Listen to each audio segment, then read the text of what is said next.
In 1975, outside a nightclub parking lot, Bogota, Griselda Blanco walks up to her own husband, raises a pistol, and empties it into him. 6 of his bodyguards die in the crossfire because in the cartel world, blood ties don't keep you safe. Sometimes, they're the thing that kills you. These are 12 times cartel bosses were destroyed by their own families.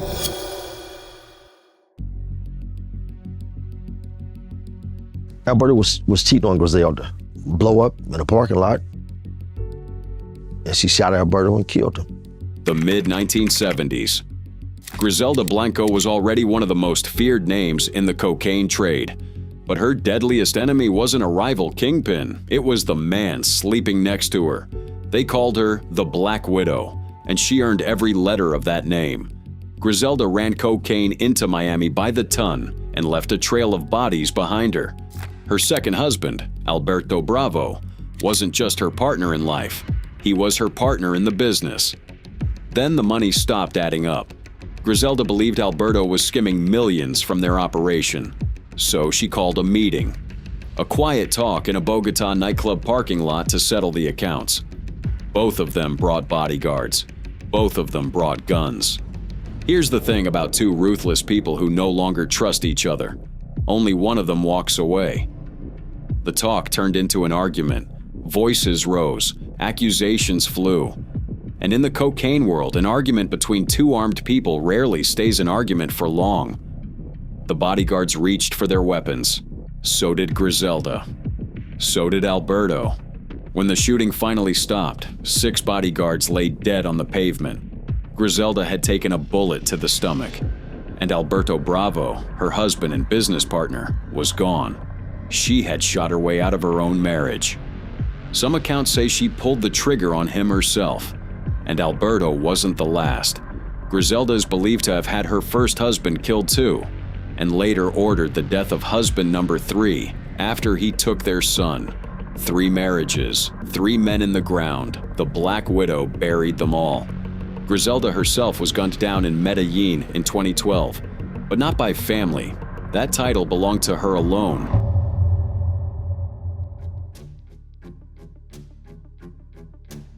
Fidel, Carlos y Vicente fueron responsables de miles de asesinatos y masacres en todo el país. Los hermanos Castaño terminaron matándose entre ellos mismos. April 16, 2004. Carlos Castano stood on his own property in Colombia, surrounded by men he trusted. Within minutes, one of them would raise a gun and end the life of the most powerful paramilitary boss in the country. The order came from the one person Carlos never suspected. Carlos Castano built an empire of violence. He co-founded the AUC, a paramilitary army tens of thousands strong, and he helped create Los Pepes, the group that hunted Pablo Escobar into the ground.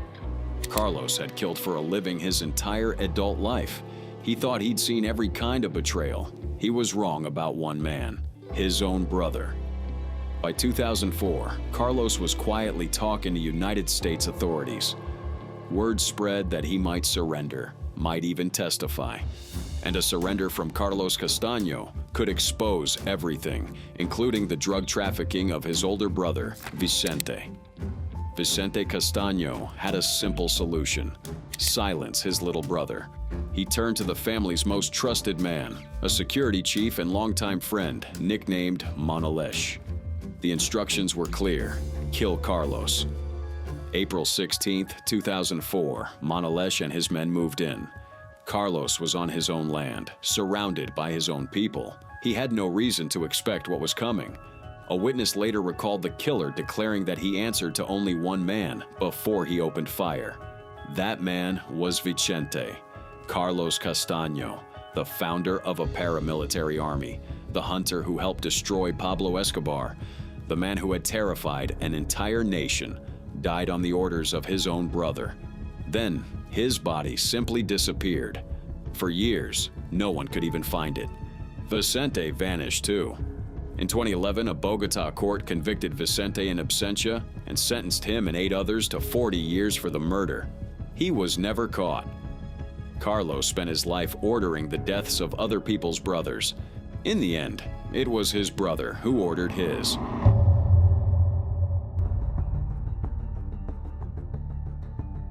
as troops moved in on a luxury condominium in this resort city just south of Mexico City. When the smoke cleared, one of Mexico's most wanted, powerful, ruthless drug lords, Arturo Beltran Leyva. The Beltran Leyva brothers and El Chapo grew up together in the same Sinaloa hills. They called their bond the Blood Alliance. One brother even married into El Chapo's family to seal it. It was supposed to be unbreakable. It shattered in a single afternoon. For years, the four Beltran Leyva brothers were El Chapo's muscle. They moved the product, fought the wars, and protected the empire. And through marriage, they weren't just partners. They were family. Then, January 2008, soldiers arrested Alfredo Beltran Leyva. The brothers were convinced of one thing: El Chapo had sold Alfredo out to save himself. Family or not, that could not stand. The Blood Alliance became a blood war. The Beltran Leyva brothers broke away, joined forces with El Chapo's enemies, and went hunting. Their target wasn't a soldier or a rival. It was El Chapo's own son. May 8, 2008, a young man named Edgar Guzman Lopez walked through a parking lot in Culiacan. Gunmen were waiting. When it was over, investigators counted around 500 shell casings on the ground. El Chapo's son was dead. The message was pure family vengeance. You took our brother, we took your son. The war that followed drenched Mexico in blood for years. Former brothers hunted each other across entire states. Bodies piled up in Culiacan, in Sinaloa, in cities that had never known peace anyway. Arturo Beltran Leyva, the head of the family and the man they called the boss of bosses, was finally cornered in Cuernavaca and killed by the Mexican Navy in 2009. But make no mistake about what really destroyed him. He didn't fall because a rival cartel outfought him. He fell because a blood alliance between two families curdled into pure hatred. And once brothers decide to kill each other, no army on earth can stop it.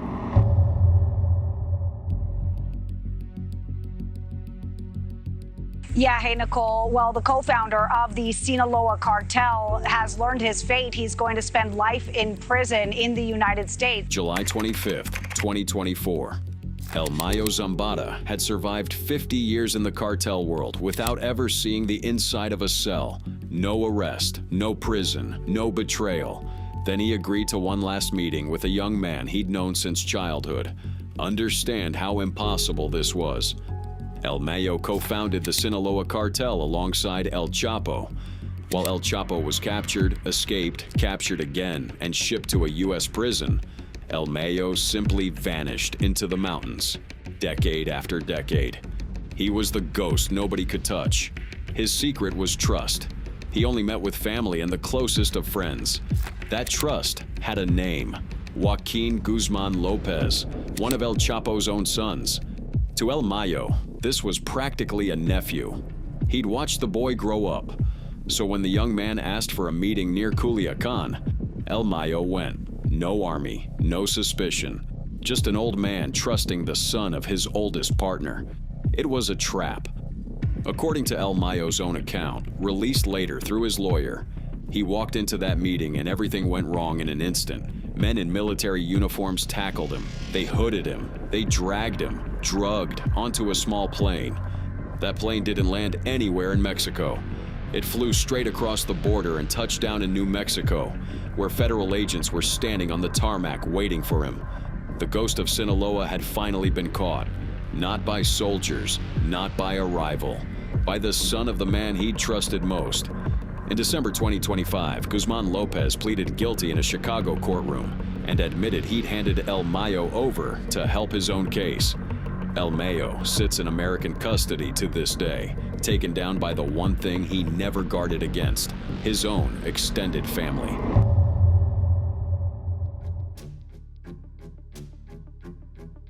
Chicago, 1955. Sam DeStefano was the most sadistic enforcer the Chicago outfit ever produced. He had tortured and killed for the mob for years. Then he turned that violence on the one person even the mafia usually leaves alone: his own brother. Mad Sam, they called him. And the nickname wasn't an exaggeration. He was a loan shark and a killer whose cruelty made even hardened gangsters nervous. In the outfit, that was saying something. But Sam had a brother, Michael, and Michael had a problem, a heroin addiction. In the mob's cold logic, an addict is a liability. Addicts get desperate. Desperate men talk to police. Michael had become a risk to the family business. Most men would have looked away, would have found someone else to handle it, would have never, ever done it themselves. Sam DeStefano was not most men. Mob historians say Sam handled his brother personally. He didn't hire it out. He didn't send a soldier. He didn't look the other way and let someone else carry the weight. He did it himself, with his own hands, to protect the organization. Think about the coldness of that. This wasn't a rival. This wasn't a snitch he'd never met. This was the boy he grew up with. And to Mad Sam, blood meant nothing next to the business. There's a grim symmetry to how it ended. 1973, Sam himself was ambushed and shot to death in his garage. And among those charged in connection with his murder was another brother, Mario. The DeStefano family lived by the gun and died by it. One brother killed another to keep a secret.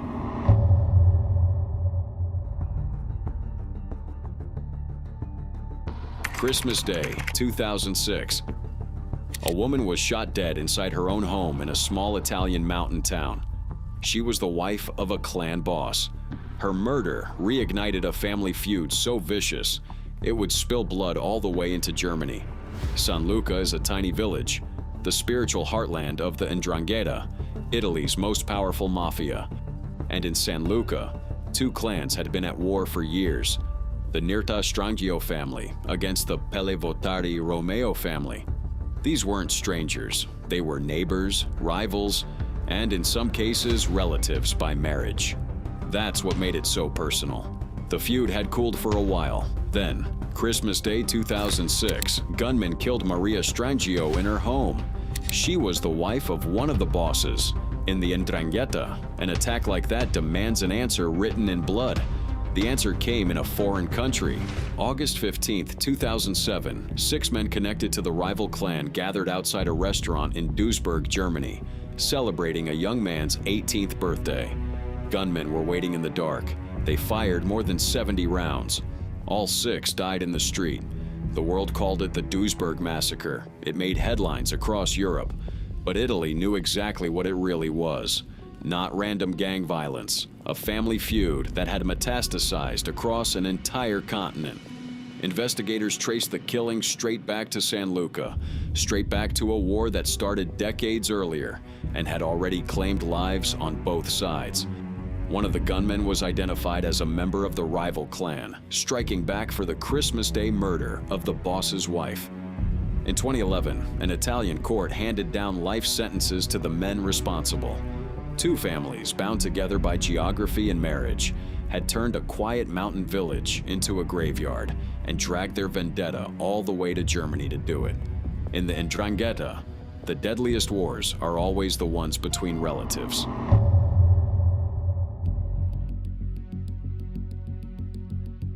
Y se cumplen 20 años de la muerte del narcotraficante Amado Carrillo, conocido como el Señor de los Cielos, durante una cirugía estética. Ese mismo día se convirtió en leyenda, no solo porque fue uno de los capos de la droga más poderosos de México, sino porque muchos aseguran que realmente no murió. September 11th, 2004. Rodolfo Carrillo Fuentes walked out of a shopping center in Culiacan with his wife. He was the golden boy of the Juarez Cartel, the brother of a kingpin. Gunmen were already for years. The Sinaloa Cartel and the Juarez Cartel were allies. 2 crime families working the same trade. At the center sat 2 sets of brothers. The Carrillo Fuentes brothers ran Juarez. The Guzman brothers ran Sinaloa. Then the alliance cracked, and the brothers started dying. Rodolfo was the youngest Carrillo, handsome and reckless, nicknamed the Golden Child. September 11th, 2004, gunmen ambushed him and his wife as they left a cinema. Both were killed in front of a crowd. A witness would later testify that El Chapo himself ordered the hit, all because of a snubbed handshake and a festering rivalry. The Juarez family did not grieve quietly. They demanded a brother for a brother. Their target was El Chapo's own brother, Arturo Guzman, nicknamed El Pollo, who was locked inside a maximum security prison. Prison walls meant nothing. December 31st, 2004, a gunman got to Arturo inside his cell and shot him 7 times. The killing of El Pollo was a direct answer. You take our golden boy, we take yours. 2 crime families, once allies, now trading dead brothers back and forth like currency. 2 brothers of 2 kingpins, dead within months of each other. Neither El Chapo nor Vicente Carrillo pulled the trigger himself. They didn't have to. Their families became the battlefield instead. The war that exploded out of those 2 killings turned Ciudad Juarez into one of the deadliest cities on the entire planet, with thousands dying in the years that followed. It all traced back to 2 brothers who caught bullets meant to punish the men above them.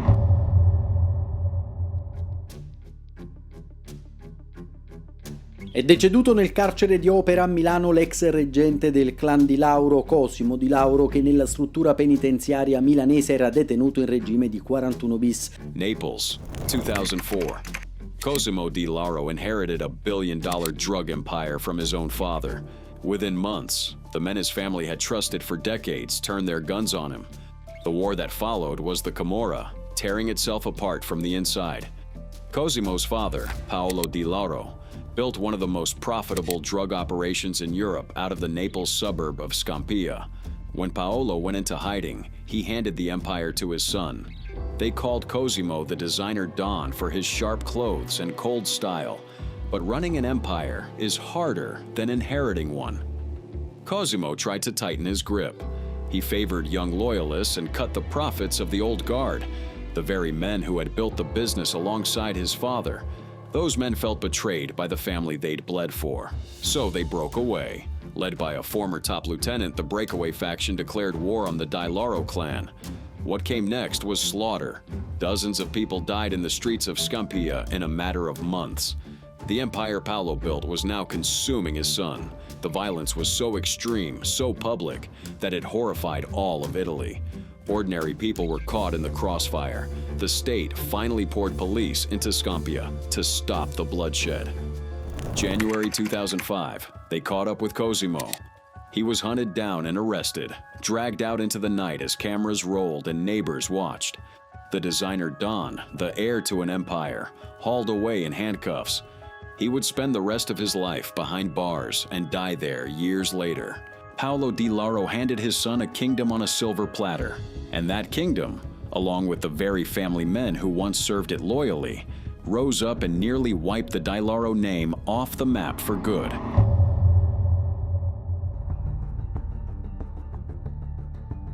January 30th, 2008, Wilber Varela was one of the last great Colombian cocaine bosses, hiding out in a resort across the border in Venezuela. He thought he was safe there. He was surrounded by his own men. That was exactly the problem. Wilber Varela started as a police officer. He ended up leading the Norte del Valle Cartel, one of the most violent trafficking organizations Colombia ever produced. The United States wanted him so badly, they put a $5 million bounty on his head. But the deadliest threat to Varela wasn't a foreign government. It was the men standing right next to him. By 2008, Varela's organization was fracturing. His own commanders were fighting over territory, power, and the future of the cartel. Loyalty was for sale, and Varela had made enemies inside his own house. He retreated to a quiet resort in Mérida, Venezuela, to lie low and let the heat die down. He surrounded himself with trusted men, guarded around the clock, far from the American agents and the Colombian police hunting him back home. He'd outrun 2 governments. What he couldn't outrun was the ambition of the men he'd handed his own guns to. Then those trusted men made their move. January 30th, 2008, Varela was found shot dead inside the resort, his bodyguard dead beside him. He hadn't been killed by police. He hadn't been killed by the Americans hunting him. He'd been killed by his own people. To this day, the accounts differ on exactly which of his lieutenants gave the order. But everyone agrees on the core of it. Wilber Varela was executed by the family he'd built around himself. In the cartel world, the closer they stand, the easier the shot.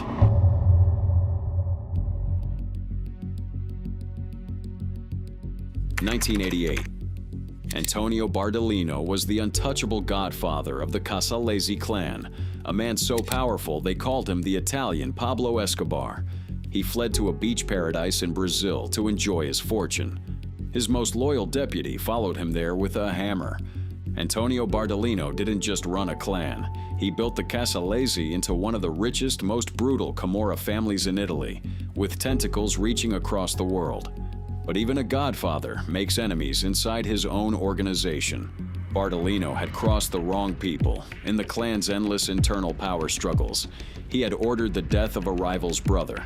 In a crime family, that kind of blood debt is never forgotten. It's only paid back. So Bardolino ran, all the way to a villa in Brazil, thinking distance would keep him safe. His right-hand man, a deputy named Mario Iovine, came to visit. Bardolino welcomed him. This was a trusted member of his own organization, practically family. May 1988, inside that Brazilian villa, Iovine turned on his boss and reportedly beat him to death.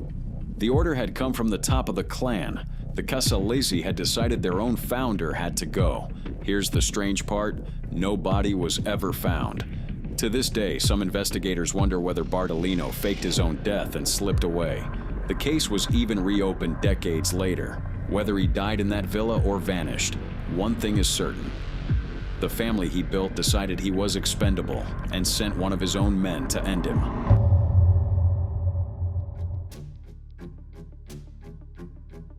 Tuvieron que pasar poco más de 3 años para que con pruebas concretas y fehacientes se confirmara la muerte de Nazario Moreno González el Chayo, principal líder de los Caballeros Templarios y fundador de la familia michoacana. Michoacán, Mexico. Nazario Moreno founded a cartel and named it after family itself. He called it La Familia Michoacana. He preached loyalty like a prophet.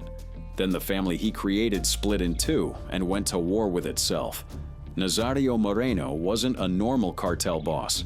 He was part crime lord, part cult leader. He wrote his own Bible, handed it out to his men, and demanded they treat the cartel like a sacred brotherhood. The name said everything: the family. For a while it worked. La Familia Michoacana controlled the state through fear and faith. Then, 2010, the Mexican government announced Nazario had been killed in a shootout. But his body was never recovered. His followers refused to believe he was gone. They built shrines. They prayed to him like a saint. They called him Saint Nazario. And in the vacuum, the family devoured itself. His top lieutenants split off and formed a brand new group, the Knights Templar. The remnants of the old La Familia refused to bow to them. And so the men who had once knelt together, prayed together, and killed together under Nazario's banner turned their guns on each other. Brother turned against brother in a war over the empire Nazario had built. The family he named, the family he preached about like scripture, was now hunting and killing its own members in the streets of Michoacán. The truth came out in 2014. Nazario Moreno had been alive the entire time, hiding, still pulling strings. That year, Mexican Marines finally caught up with him for real. The prophet who preached family had watched his family shatter into rival armies. In the end, the man who built the family couldn't hold it together, and it tore itself to pieces.